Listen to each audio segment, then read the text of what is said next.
Wizard of Oz Poppyfield Dunks. We've got the real on the left, we've got the fake pair there on the right. First, let's have a look at the real pair. We'll get this fake pair just shoved to the side.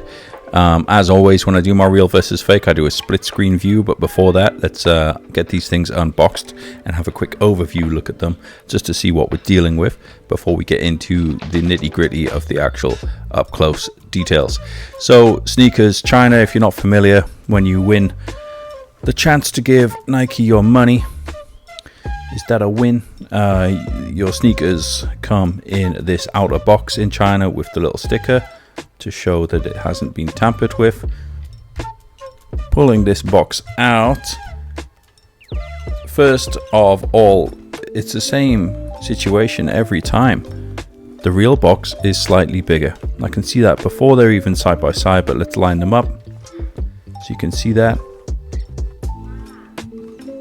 The real ones have a bit more gloss to them, glossier finish, ever so slightly, and the print is a little bit darker on the text, and you can see that the fake one is always slightly shorter regardless of the size. Now I have a US 11 as the real one, and I think it's a US 10 on the fake pair, but even so, they should be in the same size box once you're into that sizing.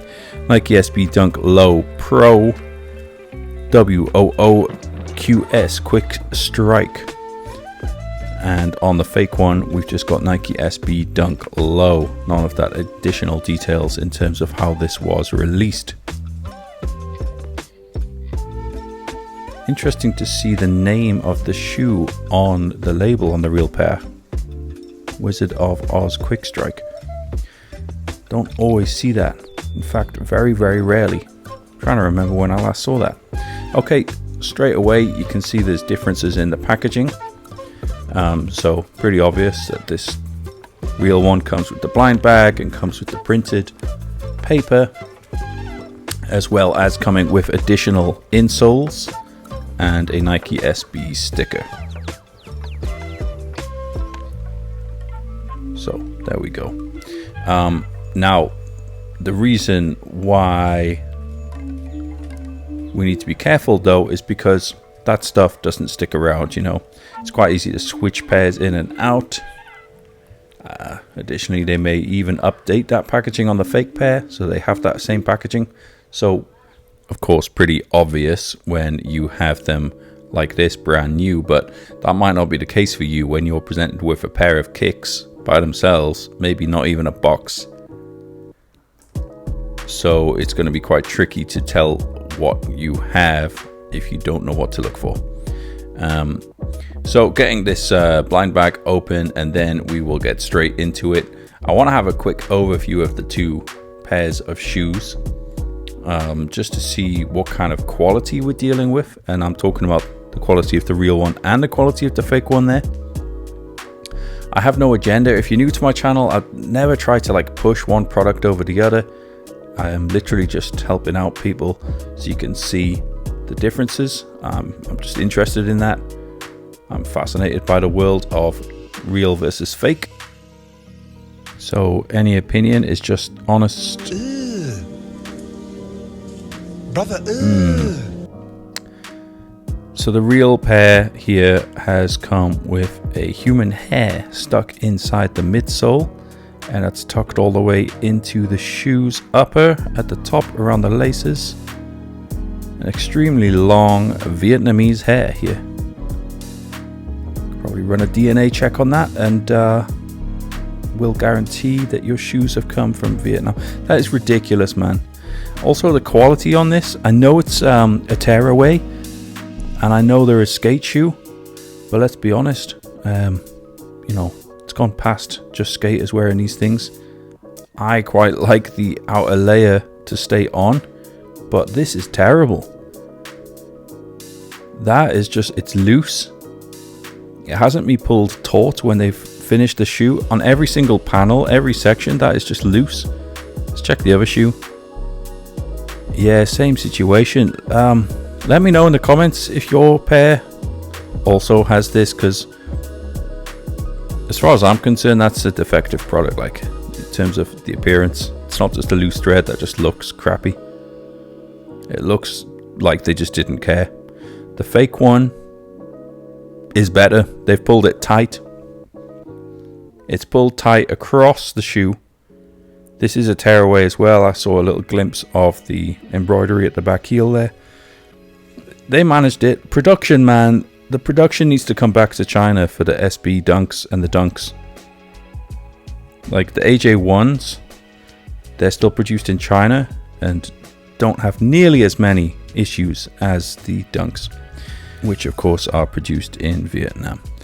Okay, the swoosh on the real one is darker than the fake. It's also positioned slightly higher and maybe slightly larger as well.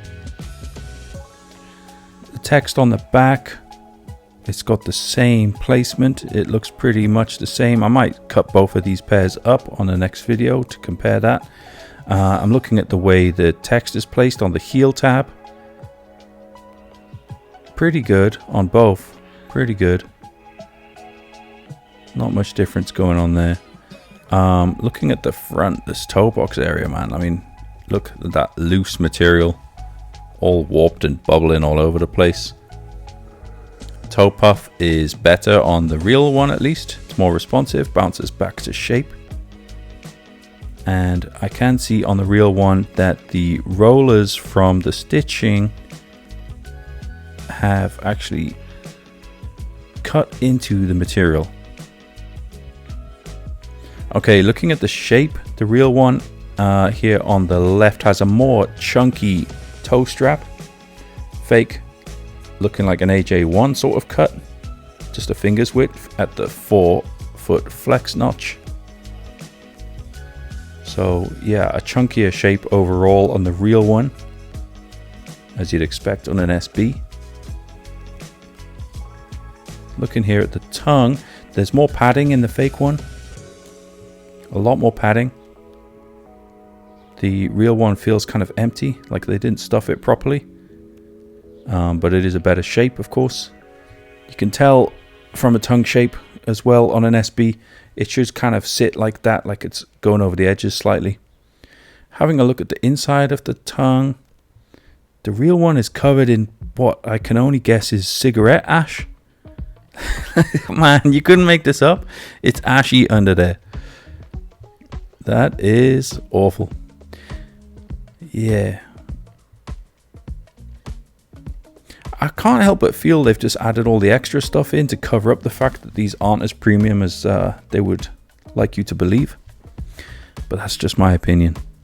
Okay, fidelity of the print, pretty much the same on the insoles.